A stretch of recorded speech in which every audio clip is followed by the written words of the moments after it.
They've got masks on. You're just waiting for the magic words, go, go, go.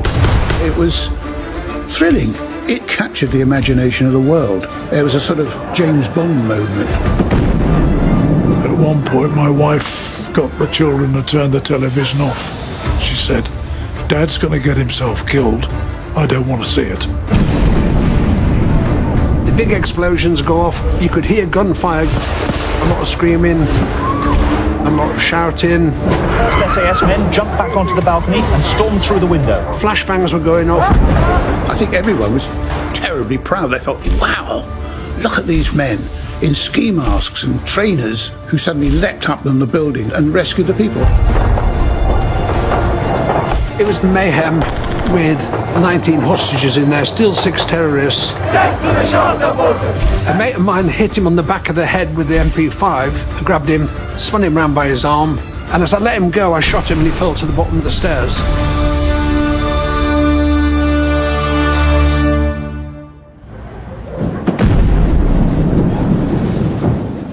After more than a decade as a soldier, Rusty Firmin joined the elite of the British Army. I actually passed the SAS selection in 1977, and I had 15 years in the SAS with B Squadron, and that's how it all started for me. I wanted to be a policeman. I wanted the job of protecting the public and doing some good to help things go properly. And eventually I made sergeant and then progressed to inspector and ended up as a chief superintendent. The SAS is voluntary. So if you volunteer to go there, you can expect to live a life of discomfort. And trust me, that's exactly what I did, but I enjoyed it. I can remember being given some information saying that something was happening down in London. The teams had been called into camp. I was in my office as usual, and I received a call that there was an incident at the Iranian embassy in Kensington, and to report to the senior CID officer there. No fast driving, no blue lights flashing. Get in there covertly and don't draw attention to yourself. And that's what we did. All I had to do was to sit down, get brought up to date with what's going on, told what they would like me to achieve, and then I was left to get on with it. All they knew was that an armed gang had forced their way into the embassy, taking prisoner the constable that was outside, and of course making hostages of all those within. Trevor Locke, the constable who was inside, he was armed. We knew that, they didn't, so he was a constant worry. They used him to put pressure on us. Margaret Thatcher had made it absolutely clear, and it came through to us, that under no circumstances was she prepared to negotiate with hostage takers. They wanted people released in various Middle East countries. There is no way can the United Kingdom arrange that, because it's a diplomatic effort and most of those countries are not going to let people out of their prisons. But what they were trying to get was impossible, and our job was to keep them talking until we could talk them out. I'm not interested in the political part at the top at this stage, because I'm part of a counter-terrorist team that's very well trained and organised, and all we wanted to do was find out what it was and what we were going to do on that operation.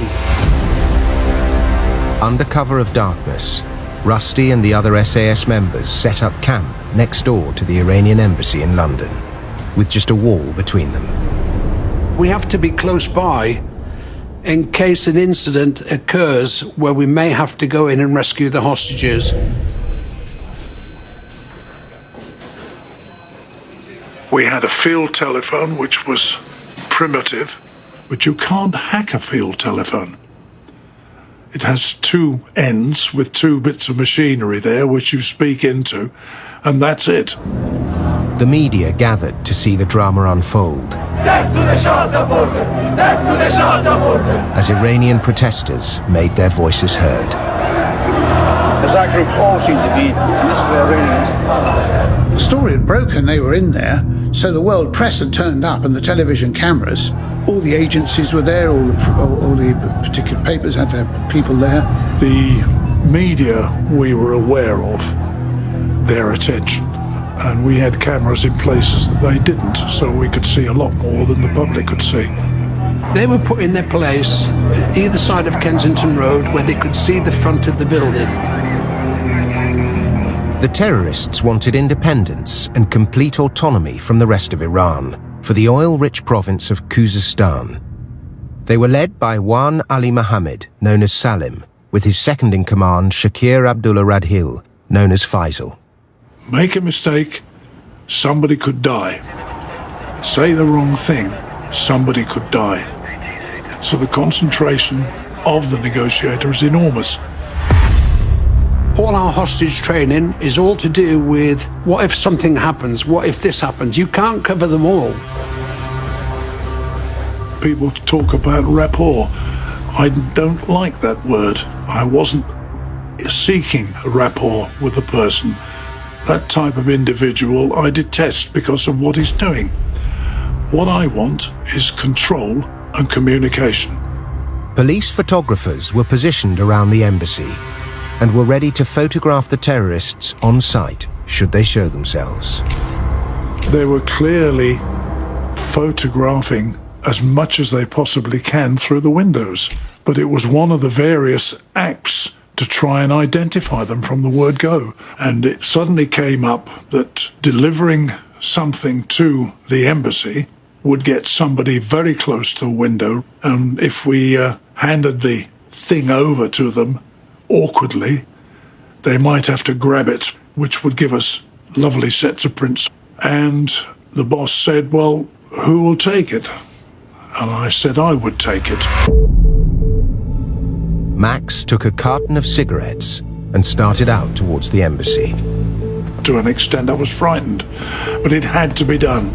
Not a very good move when you think about it, because there are three things that could happen. One, I'd be shot. Two, I might be taken hostage myself. Three, they wouldn't do anything. But the chances are that we will get something from it, and I was prepared to risk it. It is a risk, a big risk. He wasn't armed, he didn't have bulletproof vests on. He was just out in civilian clothes with a tie on, doing his job. Any one of them, if things weren't going well, could have had a go at Max out there. Looking down the barrel of Faisal's submachine gun with his finger on the trigger is not a very pleasant sight. It was an emotional pressure, a psychological pressure. The only thing I forgot was the pressures on my family. Police and British government officials had kept an almost constant telephone link with the Iranians. And they were still... At one point, my wife got the children to turn the television off. She said, if Dad's going to get himself killed, I don't want to see it. After 3 days of negotiating with terrorists at the Iranian embassy in London, police negotiator Max Vernon was doing everything he could to prevent them killing the hostages. Looking down the barrel of Faisal's submachine gun with his finger on the trigger is not a very pleasant sight. I got back and realised, really, that the risk that I'd taken, they didn't want to shoot me because I wasn't causing any problems. And they don't know what would happen if they had. Yes, that was contentious, but it worked. By day 4, we're ticking over, but we're not actually getting anywhere. We're just extending the siege and hopefully wearing them out. As 12 noon came and went, it was clear that the Iranians inside the London embassy were not fueled with sufficient fanaticism to carry out their ultimate threat. And they were still talking as in the distance Big Ben struck 12. The talking went on. On the 5th day, for the very first time, Salim actually wanted to discuss surrendering, how it could be done, how it would be organised. We agreed to think about it overnight and take it up the following day. It was just another day of the operation to start with. Everything was going the same as we'd been doing day in and day out, until sometime around about midday thereafter, where things got a bit more tense with more information, more intelligence.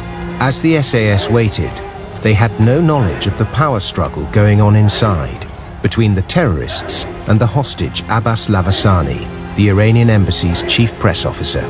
Lavasani, who was an Iranian diplomat who had been insulting the hostage takers all the time, he was determined to be a martyr. They got totally fed up with him, and Faisal shot him. You get the message and you get into position. You've got all your assault kit with you, and you're just waiting for the magic words, go, go, go. And we had a dead person. And I said, "This is a different ballgame, Salim. You've gone over the line." And his voice was very sad and low. He said, "Yes, I know." They changed it by executing him and throwing him outside. I got a silly child's voice in my head, singing, "I know you're going to die." And I sat there, I thought, what the hell's going on? And I managed to shut it off and cast it on one side. Couldn't forget it, but it didn't happen again. Once they dumped the body of Lavasani outside on the steps, they'd pick him up, confirm he's dead, and take him away. That's proof of murder on UK soil. And it was handed over to the SAS. It was now our control. I watched them from our monitors in our room, up on the roof, gathering. At that point, I became redundant. The army had taken over, and they were dealing with it. We had to go covertly into position. We didn't want to be compromised. My team's at the back, the red team at the top of the building, abseilers coming down the building.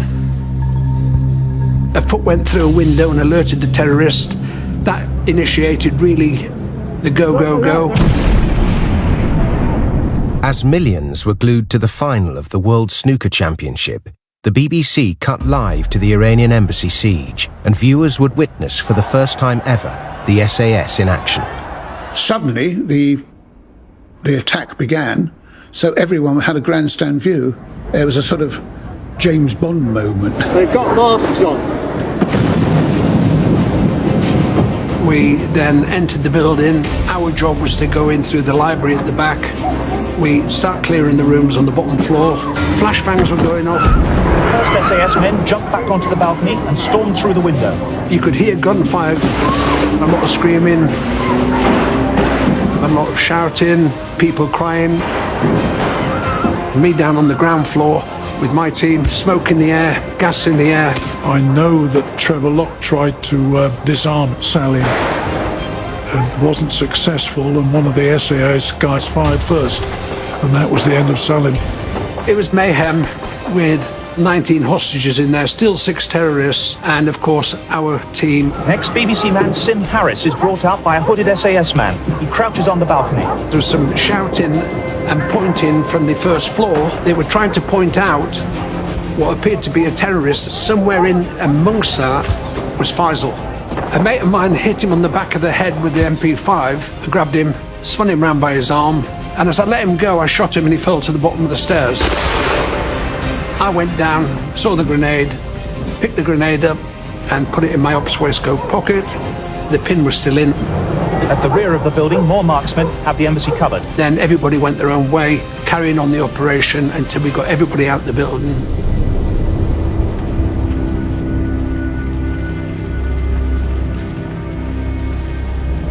I sat in the corner in one of those easy chairs and I cried.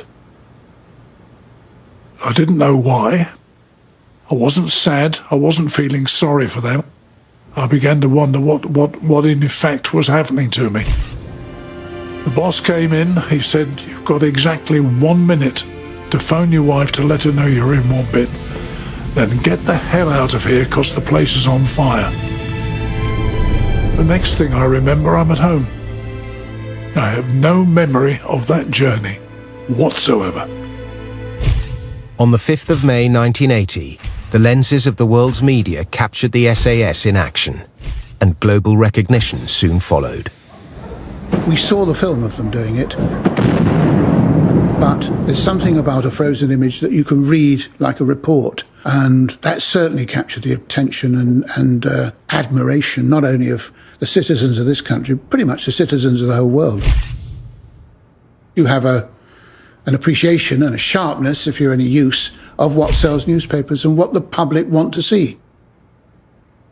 I think everyone was terribly proud. They thought, wow, look at these. We didn't know we had these men in ski masks and sort of trainers who suddenly leapt up on the building and rescued the people. It was thrilling. The photos of the SAS storming the embassy and rescuing the hostages propelled them to superhero status around the globe. We knew that we had to do a job. The job was to rescue the hostages. That's the mission. So that's what we did. You're not looking for a pat on the back. You're not looking...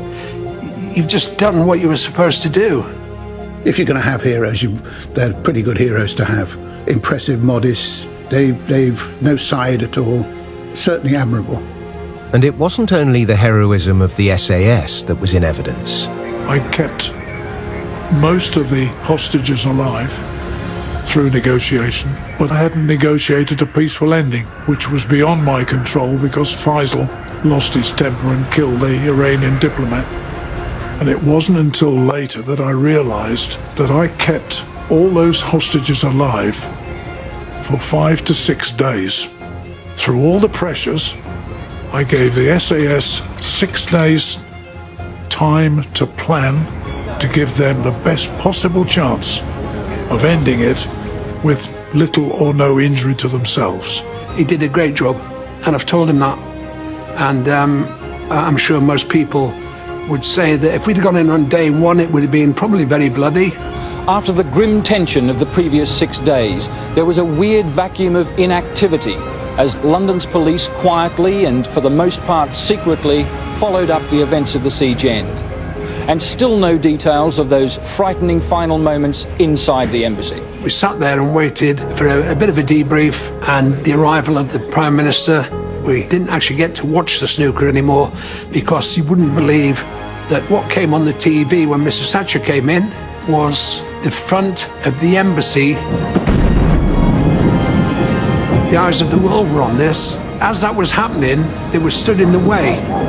Of course, John, my mate, he just shouted, "Can you get out the effing way?" And of course, they duly did move out the way. It was a nice touch for that night.